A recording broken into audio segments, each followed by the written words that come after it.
আপনি শুনছেন আজকের পত্রিকা চ্যানেলের খবর। আজ জানবো পশ্চিমবঙ্গ, দেশ ও বিদেশের সমস্ত তাজা খবর। আপনি যদি আমাদের চ্যানেলে নতুন হয়ে থাকেন তাহলে অবশ্যই চ্যানেলটি সাবস্ক্রাইব করুন। প্রতিদিনের তাজা খবর আপনার হাতের মুঠোয় পৌঁছে দিতে আমরা সদা প্রস্তুত। তাহলে খবরের শুরুতেই জানিয়ে দিই আজকের সংবাদ শিরোনাম। এসআইআর আতঙ্কে ক্ষতিগ্রস্ত মানুষদের পাশে মমতা।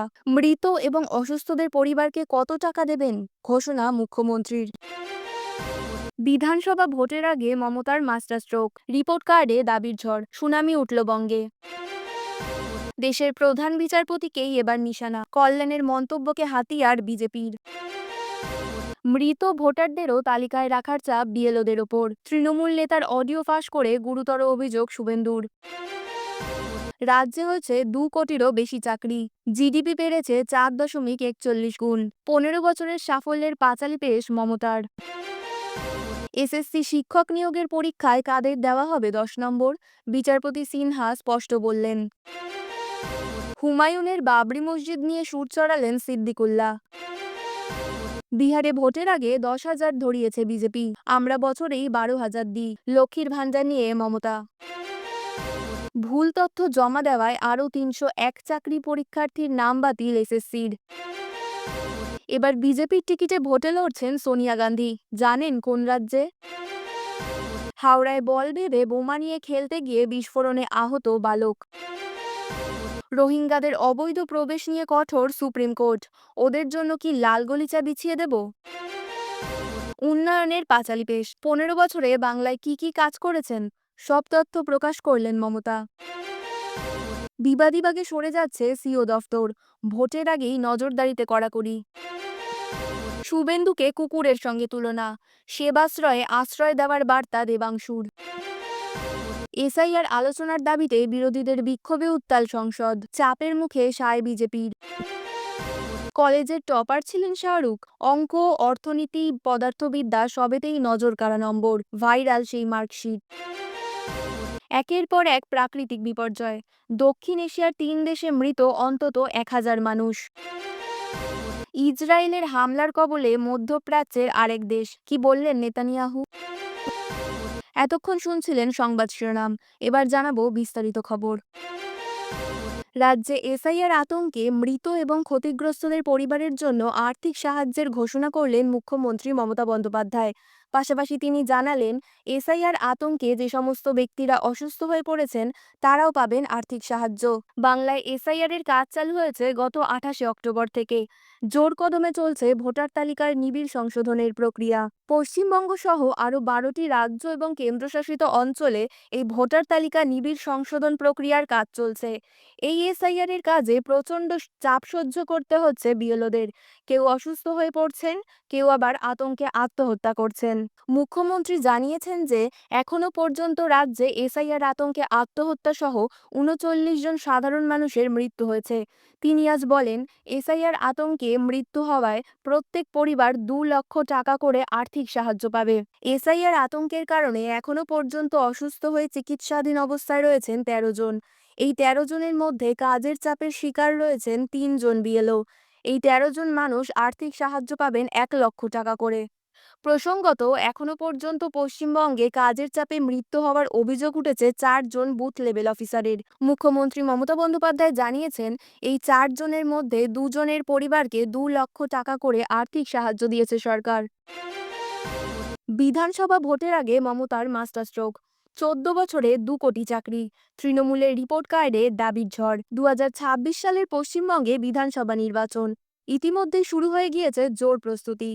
এই আবহেই বিরাট দাবি করলেন রাজ্যের মুখ্যমন্ত্রী তথা তৃণমূল সুপ্রিমো মমতা বন্দ্যোপাধ্যায়। মঙ্গলবার তৃণমূল কংগ্রেস সুপ্রিমো রাজ্যের গত 14 বছরের শাসনকালের একটি বিস্তৃত রিপোর্ট কার্ড প্রকাশ করে। এই রিপোর্ট কার্ড সামনে আসতেই রাজনৈতিক মহলে শুরু হয়েছে জোর চর্চা। কারণ এতে রাজ্যের কর্মসংস্থান থেকে স্বাস্থ্য, প্রতিটি ক্ষেত্রেই একাধিক চমকপ্রদ দাবি তুলেছেন মুখ্যমন্ত্রী। রিপোর্ট কার্ডে মমতা বন্দ্যোপাধ্যায় দাবি করেছেন, গত 14 বছরে রাজ্যে 2 কোটির নতুন চাকরি হয়েছে। একই সঙ্গে তিনি জানান, 1.72 কোটি মানুষকে দারিদ্র্যসীমার বাইরে নিয়ে আসতে সক্ষম হয়েছে তৃণমূল সরকার। একই সঙ্গে তৃণমূল কংগ্রেস সুপ্রিমো দাবি করেন, রাজ্যে বেকারত্বের হার 40% কমেছে। তার বক্তব্য, কেন্দ্র সরকার রাজ্যের জন্য বরাদ্দ অর্থ না দিলেও রাজ্যের উন্নয়নের জোয়ার থেমে থাকেনি।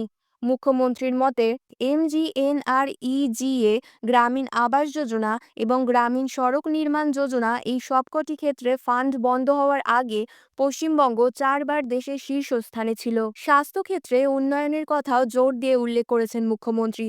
তিনি জানান, স্বাস্থ্য বাজেট গত 14 বছরে 6 গুণ বৃদ্ধি পেয়েছে। তার দাবি, আজ স্বাস্থ্য পরিষেবা ও বিভিন্ন কল্যাণমূলক প্রকল্পে বাংলা আজ দেশের অন্যান্য রাজ্যের কাছে মডেল হয়ে উঠেছে। ফান্ড না পেলেও উন্নয়ন থামেনি, এই বার্তা দিয়েছেন মমতা বন্দ্যোপাধ্যায়। রিপোর্ট কার্ড প্রকাশের সময় কেন্দ্রের বিরুদ্ধে তীব্র আক্রমণ জানান মুখ্যমন্ত্রী। বিজেপিকে এক হাত নিয়ে তিনি বলেন, বিহার নির্বাচনের আগে 10,000 টাকা বিলিয়েছিল, এখন সেখানে চলছে বুলডোজার রাজ। তার বক্তব্য, বিজেপির কথায় আর কাজের মধ্যে আকাশ পাতাল ফারাক। মমতার বক্তব্য, রাজ্যের খাদ্যসাথী প্রকল্পে এখনো পর্যন্ত 1,00,000 কোটি টাকা ব্যয় হয়েছে, সেখানে 9 কোটি মানুষ উপকৃত হয়েছেন। পাশাপাশি দুয়ারে রেশন প্রকল্পে খরচ হয়েছে আরও 1,717 কোটি টাকা, যার সুবিধা পাচ্ছে প্রায় 7 কোটি মানুষ। মমতা জানান, বর্তমানে 2.2 কোটির বেশি মহিলা লক্ষ্মীর ভাণ্ডার প্রকল্পে সুবিধা ভোগ করছেন। এছাড়া গত 14 বছরে 99 লক্ষের বেশি পরিবারকে নতুন পানীয় জলের সংযোগ দেওয়া হয়েছে। রিপোর্ট কার্ডের মাধ্যমে মমতা শুধু নিজের সরকারের সাফল্য তুলে ধরেননি, বরং 2026-এর বিধানসভা ভোটের আগে নতুন রাজনৈতিক বার্তা দেওয়ার চেষ্টা করেছেন। তৃণমূল শিবিরের মতে, এই রিপোর্ট কার্ডই আগামী নির্বাচনের মূল প্রচার অস্ত্র হয়ে উঠতে পারে। টিআরপি বাড়াতে বিচারপতিরা এখন বেশি কথা বলেন। ফের বিস্ফোরক মন্তব্যে তোলপাড় ফেললেন তৃণমূল সাংসদ কল্যাণ বন্দ্যোপাধ্যায়। আর এই মন্তব্য সামনে আসতেই শুরু হয়েছে জোর বিতর্ক। মঙ্গলবার রোহিঙ্গা সংক্রান্ত একটি মামলায় সুপ্রিম কোর্টের প্রধান বিচারপতি সূর্যকান্ত প্রশ্ন তুলেছেন, রোহিঙ্গাদের কি লাল গালিচা বিছিয়ে স্বাগত জানানো হবে? প্রধান বিচারপতির এই মন্তব্যের পরই কল্যাণ বন্দ্যোপাধ্যায় এই বিস্ফোরক মন্তব্য করেন। এরপরই বিজেপি নেতা শেহজাদ পুনাওয়ালা তৃণমূলের বিরুদ্ধে সরাসরি আক্রমণে নামেন। মঙ্গলবার এক ভিডিও বার্তায় পুনাওয়ালা অভিযোগ করেন, তৃণমূল সকল সীমা অতিক্রম করেছে, সুপ্রিম কোর্টকেও রেহাই দিচ্ছে না। প্রধান বিচারপতি রোহিঙ্গাদের নিয়ে করা মন্তব্যের পরিপ্রেক্ষিতে তৃণমূল সাংসদ তাকে আক্রমণ করেছেন 2005 সালে, যেটি মমতা বন্দ্যোপাধ্যায় নিজেরাই সমর্থন করেছিলেন। তিনি আরও দাবি করেন, কল্যাণ বন্দ্যোপাধ্যায় যে মন্তব্য করেছেন তা টিআরপির জন্য নয়, বরং ভিআরপি, ভোট ব্যাংক রেটিং পয়েন্টের জন্য। পুনাওয়ালা আরও স্মরণ করিয়ে দেন, এটা সেই একই তৃণমূল যার সাংসদ প্রাক্তন উপরাষ্ট্রপতি জগদীপ ধনকরকে নকল করে কটাক্ষ করেছিলেন। তার অভিযোগ, এরা আগেই হুমকি দিয়েছিল, পশ্চিমবঙ্গে যদি এসআইআর হয় তবে নির্বাচন কমিশনকে কঠোর পরিণতি ভোগ করতে হবে, কমিশনের কর্মীদের হাত পা ভেঙে দেওয়ার। তিনি আরও বলেন, তৃণমূল নিয়মিতভাবে সাংবিধানিক প্রতিষ্ঠান, সিবিআই, এনআইএকেও আক্রমণ করে এবং নিরাপত্তা বাহিনীকে ভয় দেখিয়ে ভোট ব্যাংকের রাজনীতি করে। রোহিঙ্গা ও অবৈধ অনুপ্রবেশকারীদের পক্ষ নেওয়ার মতো আচরণও করেছে ওরা। এমনকি সাংবিধানিক প্রতিষ্ঠানের বিরুদ্ধে গিয়ে ভোট ব্যাংক বাঁচাতে চাইছে, অভিযোগ বিজেপি নেতার। কল্যাণ বন্দ্যোপাধ্যায় অবশ্য নিজের মন্তব্যে অনড়। তার দাবি, আগে বিচারপতিরা কম কথা বলতেন ও রায় ঘোষণার সময়ই বক্তব্য রাখতেন, এখন টিআরপি বাড়ানোর জন্য বিচারপতিরা বেশি কথা বলেন কিন্তু রায় দেন না, এটাই বড় সমস্যা। প্রধান বিচারপতি সূর্যকান্তের মন্তব্য প্রসঙ্গে তিনি আরও বলেন, তিনি দেশের প্রধান বিচারপতি, তার প্রতি শ্রদ্ধা রেখেই বলছি, বিচারপতিদের লুজ কমেন্ট করা উচিত নয়। এই মন্তব্যে রাজনৈতিক রণক্ষেত্র আরও উত্তপ্ত হয়ে উঠেছে। কেন্দ্রীয় প্রতিষ্ঠান ও বিচার ব্যবস্থা নিয়ে তৃণমূল ও বিজেপির মধ্যে দ্বন্দ্ব নতুন করে তীব্র আকার নিয়েছে। এই বাবরি মসজিদ উদ্দেশ্য প্রণোদিত। বাবরি মসজিদের বিষয়ে মুর্শিদাবাদের রাজনৈতিক ব্যক্তিত্ব নিয়ে মন্তব্য মানুষের মনের মধ্যে কিন্তু তৈরি হয়েছে। আমরা কোনো সময় উত্তেজনাপ্রবণ হয়ে কাজ করি না, যাতে মানুষের সমস্যা তৈরি না হয় সেই কাজ আমরা করি না। হুমায়ুন কবিরের বাবরি মসজিদ প্রসঙ্গে সাংবাদিকদের মুখোমুখি হয়ে এভাবেই সুর চড়ালেন সিদ্দিকুল্লাহ চৌধুরী। তিনি বলেন, মনে হচ্ছে 6ই ডিসেম্বর বাংলায় ভীষণ কিছু একটা হয়ে যাবে। রেজিনগড়, বেলডাঙার মানুষ এসেছিলেন আমার কাছে এই বিষয়ে কিছু বলতে। আমাদের বক্তব্য, 6ই ডিসেম্বরকে কেন্দ্র করে প্রেস মিডিয়াতে হাইলাইট হয়ে বাংলার অশান্তির পরিবেশ তৈরি হবে, এটা আমরা মেনে নেব না। বাবরি মসজিদকে কেন্দ্র করে যে আবহাওয়া তৈরি হয়েছে তাতে মনে হচ্ছে এটার রাজনৈতিক বিষয় আছে। বিজেপি নেতা বলছেন, 1 কোটি মাথার দাম, এই পরিস্থিতিতে মুসলমানদের কোনো লাভ হবে বলে মনে হয় না। মসজিদ রাজনীতির জন্য নয়। বাবরি মসজিদ নিয়ে আমরা সুপ্রিম কোর্টে বিচার পাইনি। বিজেপি সরকার মন্দির করেছে। সেই ঘটনাকে কেন্দ্র করে মুর্শিদাবাদে একটা রাজনৈতিক হিংসার আবহ তৈরি হবে, এটা চাইবেন না। এটা নিয়ে হই হুল্লোড় হবে, আমাদের নাক কাটবে।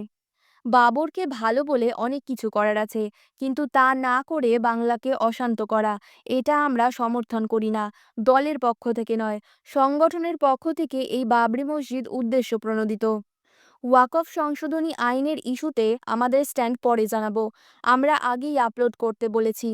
যারা আপলোড করতে পারবে না তার মানে ওই সম্পত্তি দখল হয়ে যাবে এমনটা নয়, তাতে কিছু হলে দেখা যাবে। মুর্শিদাবাদবাসীকে শান্ত থাকার জন্য আবেদন জানান মন্ত্রী সিদ্দিকুল্লাহ চৌধুরী। খবর আজকের মতন এই পর্যন্তই। পরবর্তী খবর শোনার জন্য সাবস্ক্রাইব করুন আজকের পত্রিকা ইউটিউব চ্যানেলটিকে। ধন্যবাদ।